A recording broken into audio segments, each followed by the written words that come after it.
So yan guys, kinakabit na nila yung pipe. Hindi mo kuya kasi ano kaya maging itsura niyan. So lalagyan na ni Kuya Jose yung ating gulong sa likod ng tire sealant.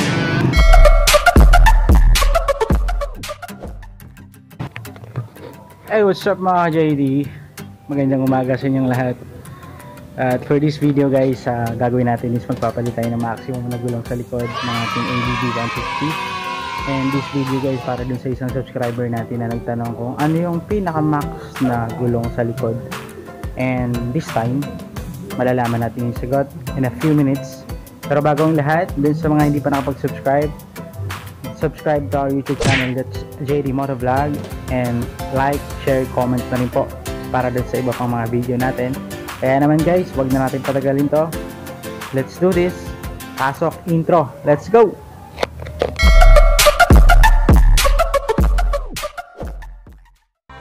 Hey, what's up guys? Kita mo naman yung costume ko ngayon. Nakaka-rain ko to kasi umulan kanina eh. So gagawin natin ngayon guys, nag-canvas na ako ng pwedeng magpakabit ng gulong dun sa tropa nating vulcanizing shop. So gagawin natin guys, papunta tayo ngayon doon at para makabit na yung existing ko na gulong. Sayang naman kasi pag hindi nagamit. So yan yung ating ADV. So maya at pupunta na tayo sa vulcanizing shop. Samahan nyo guys para at least makita nyo kung anong magiging result ng ating change ng tires. Let's go! A few moments later.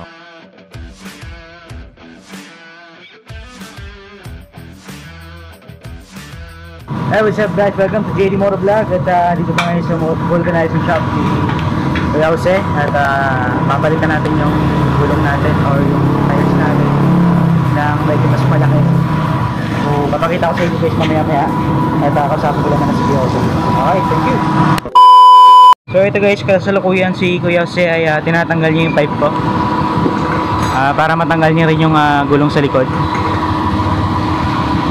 So sabi naman sa akin ni Kuya Jose kanina ay kasya naman daw yung yung 140/70 na tires sa likod.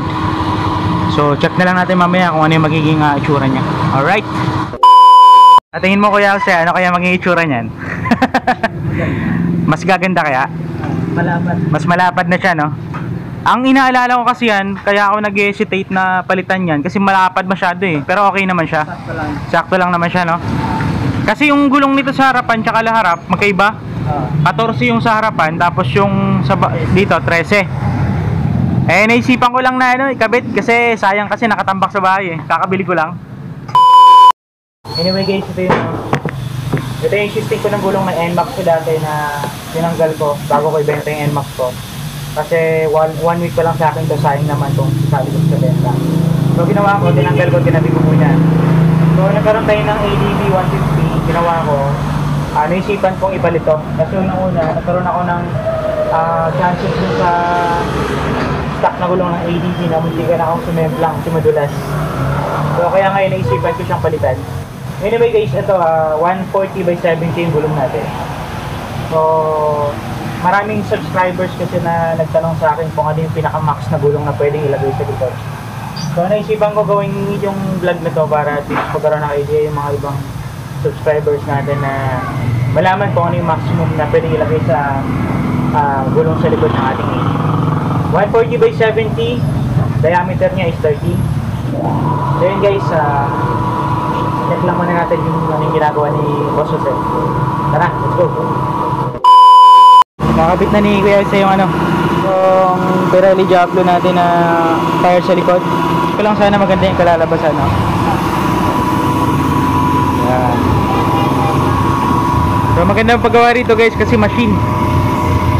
Iwas anong tawag doon kaya? Iwas gas. Oh. Ayan. Yan si Tropang Robert. Saka si Boss Jose. Alright. So sana maganda yung kakalabasan ng ating ADV 150.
Sakto lang. Ano sa tingin mo kuya?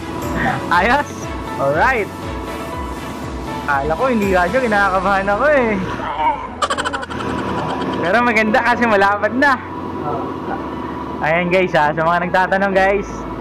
Dahil sa aking subscriber, ito na yung sagot ng tanong mo. So sakto lang, sabi ni Kuya Jose. So nakikita nyo naman guys na may space pa no. Ayan may space pa yung niya, tapalodo niya. So guys, papakita ko sa iyo yung nakakabit na 140/7 sa likod na LED natin. Tara.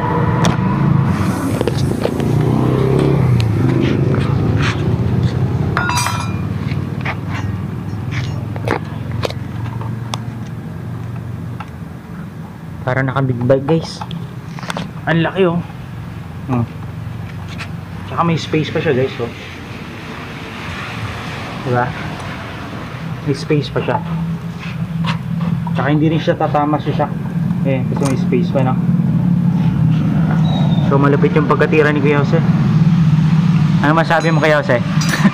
Ayos ba? Ayos? Yes. Alright. Ayun oh, hindi ka tama ka. Ayun oh. So may space pa siya. So hopefully guys makatulong to sa inyo. Sa mga gusto mag-upgrade ng ng kanilang tire sa likod ng ating LED. Alright.